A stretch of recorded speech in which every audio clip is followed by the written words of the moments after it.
Thank you for joining us tonight. One of the suspects killed during an incident that left 5 Houston, Texas police officers wounded has ties to our area. The shootout happened when the officers went to the home where Regina Nichols Tuttle and Dennis Tuttle were living to serve a warrant.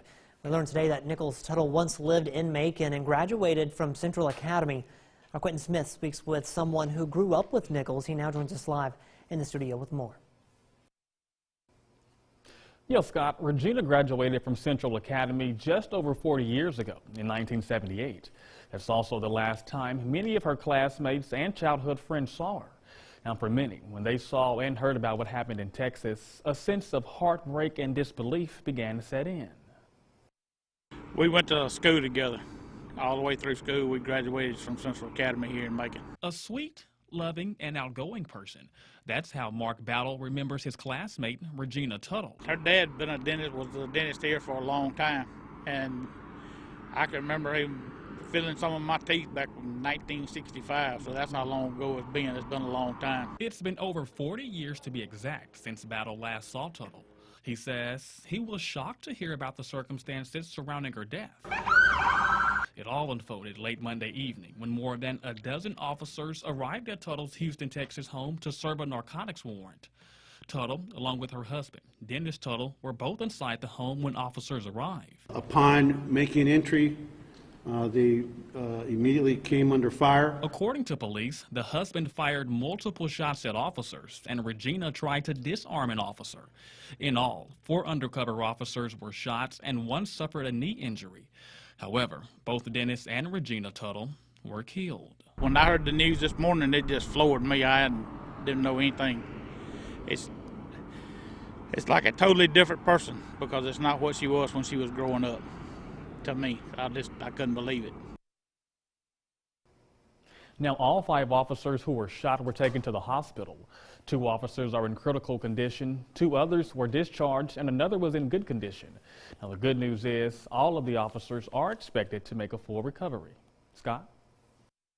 All right, that is some good news there. Thank you very much, Quentin. Well, the man arrested in the 1990 Starkville Labor Day murder case has been indicted.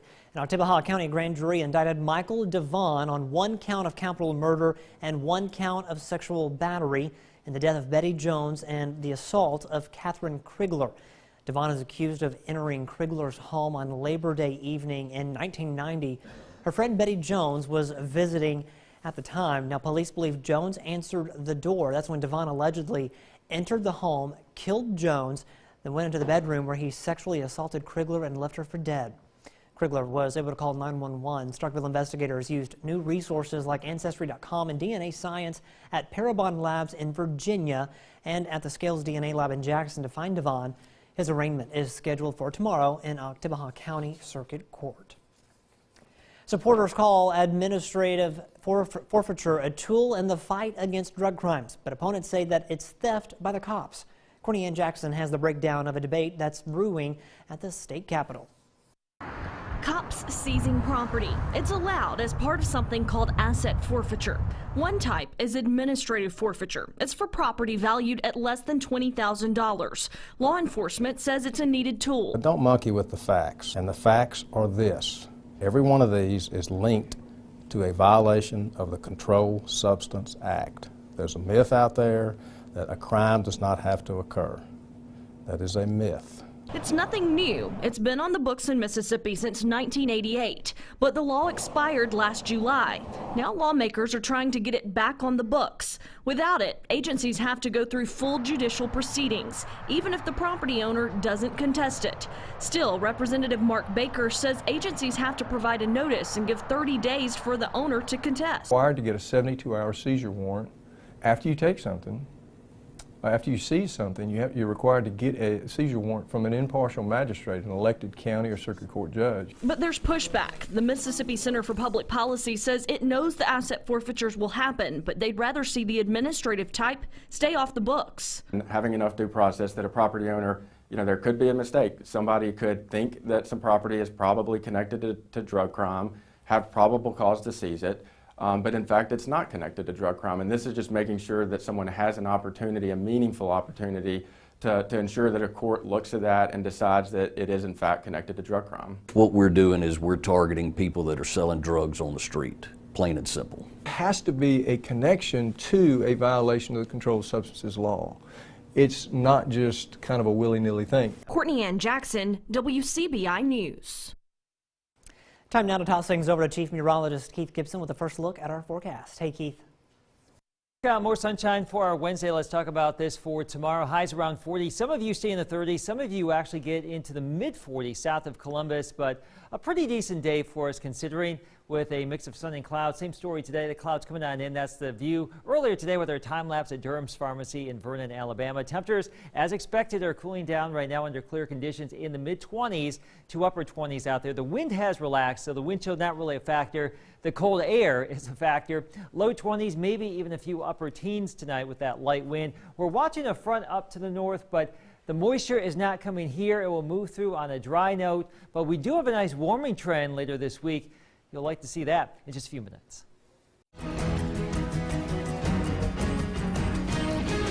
New tonight at 10, after a 3-hour executive session, the Columbus Municipal School District's Board of Trustees affirmed the decision to terminate former Assistant Superintendent Craig Shannon. Now, a special called meeting on the matter was held this afternoon. Shannon was present at the meeting but did not speak. An attorney spoke on his behalf.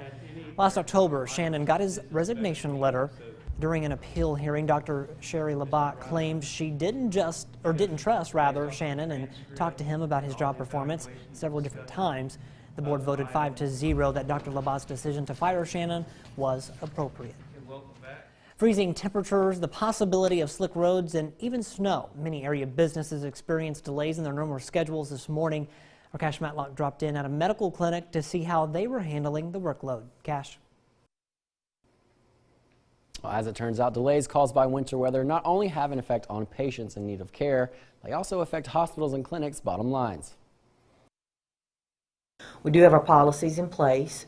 In the event that we do have inclement weather, we know exactly what the policy is and how to abide by that. Janet Cranford is the Director of Operations at Baptist Medical Group in Columbus. She says area clinics have a plan of action when it comes to winter weather. We do always print our patient schedules the night before, so our staff has access to those patient schedules at home, and in the event that there needs to be a delayed start, they can contact the patients and let them know that. And if the clinic closes for the day, Cranford has a solution to that as well. The ER is always open and available, so that in the event that the patient needs care, there's always the opportunity for them to come to the ER. Cranford says a delay in the schedule could have long-lasting consequences. It certainly has a ripple effect because those patients are on the schedule for that day, whether it be that the patient sees that they can't make it to the clinic or maybe we don't have enough staff there. Those patients have got to be seen at another time. Delays can also have financial effects on clinics. The financial effect, of course, is that if the weather is very inclement and patients can't get here, we might not see as many patients that day. But typically, as I said, you're going to see that you make that up when the weather is pretty and they can get there. And she says the main issue clinics face every year is staffing. I think the biggest issue becomes parents who have children that are not in school and maybe they have to make arrangements for their children. And regardless of the weather, Cranford says patients only need to know one thing. Our policy is our clinics are open. In the event something happened and we couldn't be, we would always reach out to the patient first. Well, Cranford says patients should carry on in a business-as-usual fashion unless otherwise notified.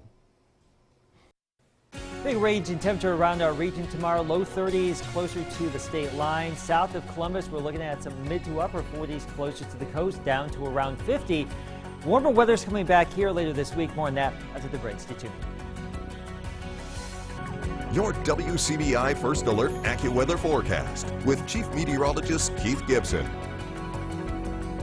Look at these balmy temperatures in Alaska right now. Anchorage 34 degrees, that is above freezing. Fairbanks 8 degrees, that is above zero. Barrow only -5.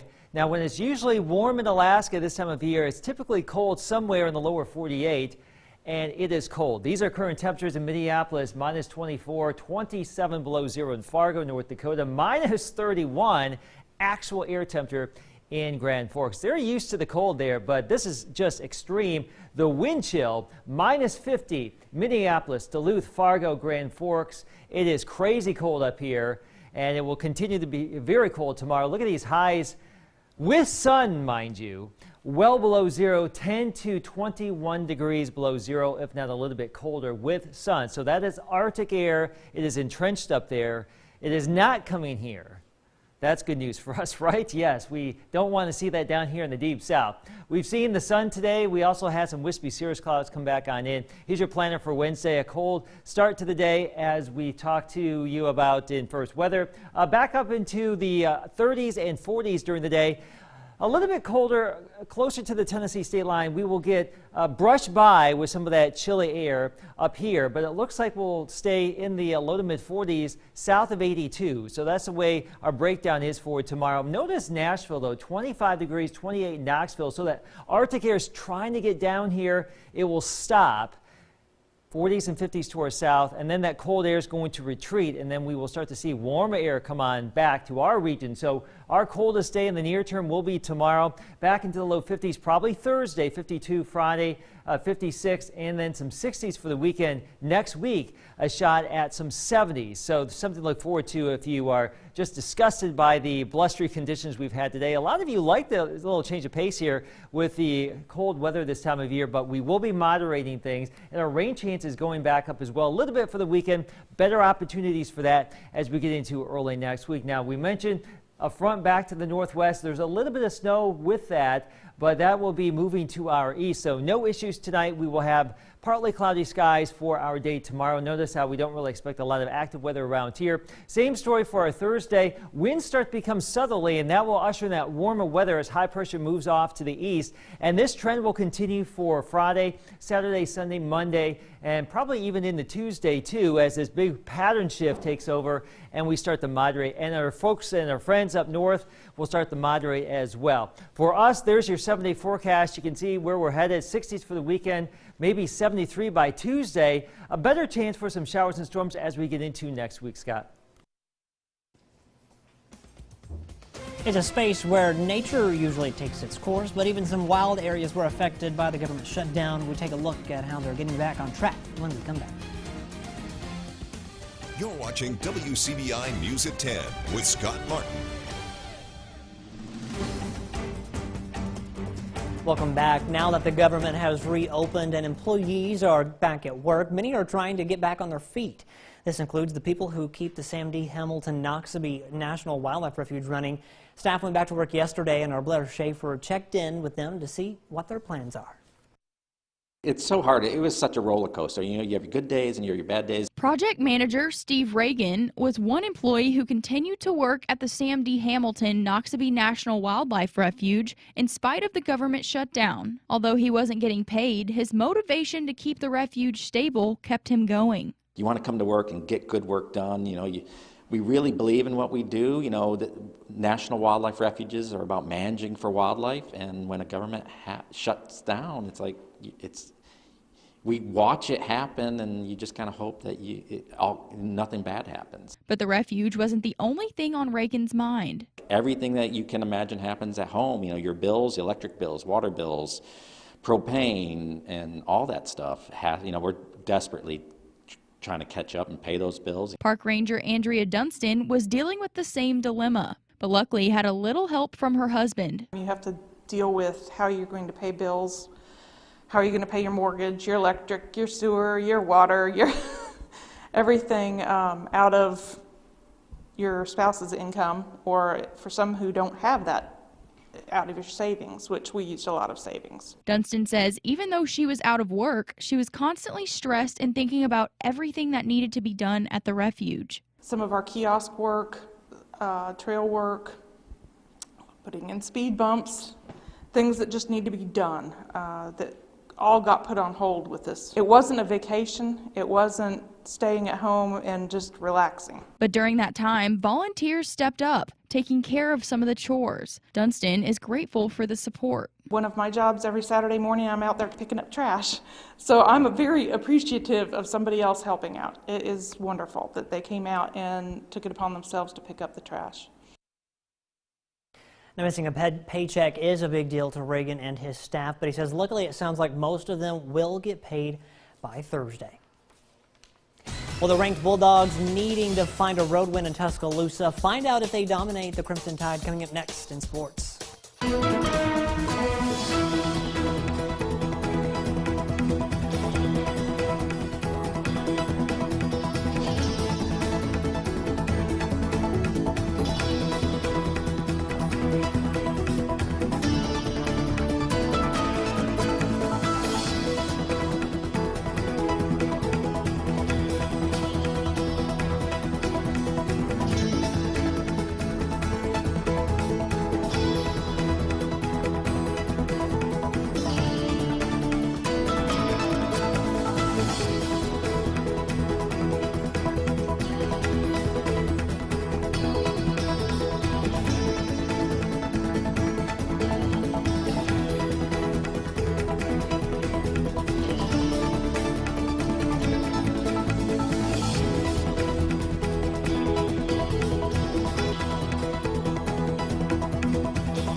WCBI Sports with Courtney Robb.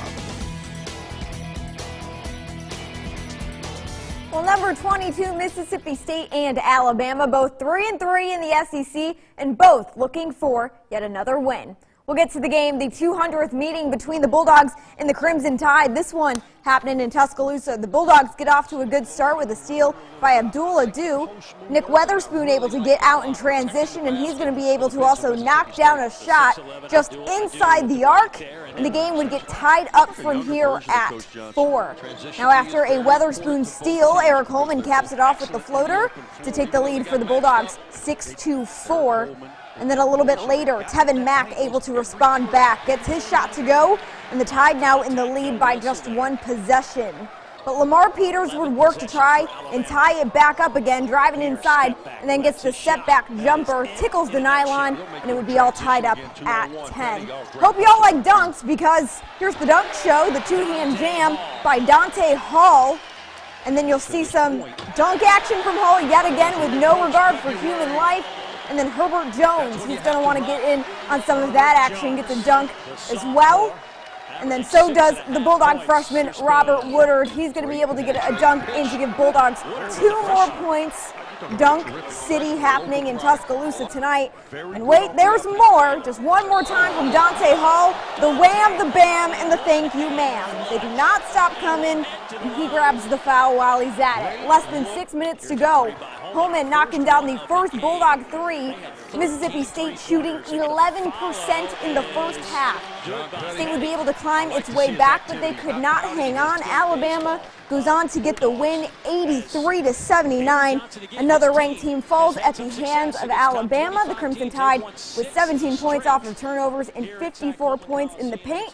Next up for the Bulldogs, they go to Oxford for a rematch against Ole Miss on Saturday. Well, speaking of Alabama, one of the ranked teams they beat just last week is Ole Miss. Not exactly a banner week for the Ole Miss Rebels after starting off hot in the SEC. The Rebs seem to have fizzled out a little bit. A loss on the road to Alabama, and then a loss at the Pavilion to Iowa State. So Ole Miss gets set to take another trip and play at Florida tomorrow. Head coach Kermit Davis says the confidence will come back and the team will bounce back while acknowledging the struggles they faced as of late. It kills my soul, but it's just some of those things. I mean, I'm not the only guy doing it. A lot of coaches in college basketball are doing it. I just know with our team guys, where we are and just kind of how many guys that we have in this league. If we're not in a premium maximum effort, we got no chance. I mean, no chance. And so, you know, when that's not at the maximum effort against this high-level team, you know, it's just we're not going to win any games. And so that's just something why we've got to fight it to a maximum effort more than anybody. In case you didn't know, big game coming up this weekend. I'll give you a hint. It's this little sporting event called the Super Bowl. And the 53rd Super Bowl is a battle between the New England Patriots and the LA Rams. The Patriots aren't exactly new to the Super Bowl. In fact, over the past 10 years alone, the Patriots have been in 5 Super Bowls. They were champs for 2 of those games, so people naturally just getting a little bit sick of seeing them on the field. But Tom Brady and the Pats continue to block out the haters. It's really about what we think we can do. And I think one, thing we talked about over the years with our team is ignore the noise. And, we use everything to motivate us, and I feel like for a long time people have expected us to, do so well. And those are good expectations to have, but also unrealistic a little bit at times. But I really feel like this team came together when we needed to. We came together as a group of men that, gave everything they could for this one goal, was to get to this game. And, the book hasn't ended. There's one chapter left, and hopefully we can make it a great chapter. Well, if you are interested in watching Super Bowl 53 between the Patriots and the Rams, it's going to be this upcoming Sunday at 5:30 p.m. Where to tune in? Of course, WCBI. It will be on CBS. And if you have any predictions, feel free to tweet them at me at Court K. Rob. I would love to hear them. But that's it for sports. Your last look is coming up after the break. Stick with us. All right, here's our 7-day forecast. We are looking at some decent weather tomorrow, but it's still going to be chilly. We got 30s and 40s, 50s return probably starting Thursday. And then we are just home free, Scott, with Warmer 60s for the weekend, a chance for a few showers around here. More clouds, but it will be warmer, not as cold at night either. And then mild again next week. 73 by Tuesday. Looking likely. I can dig it. Balmy start to February. Like it. All right. Thanks, Keith. Thanks for watching. Have a great night, everyone, and we'll see you tomorrow.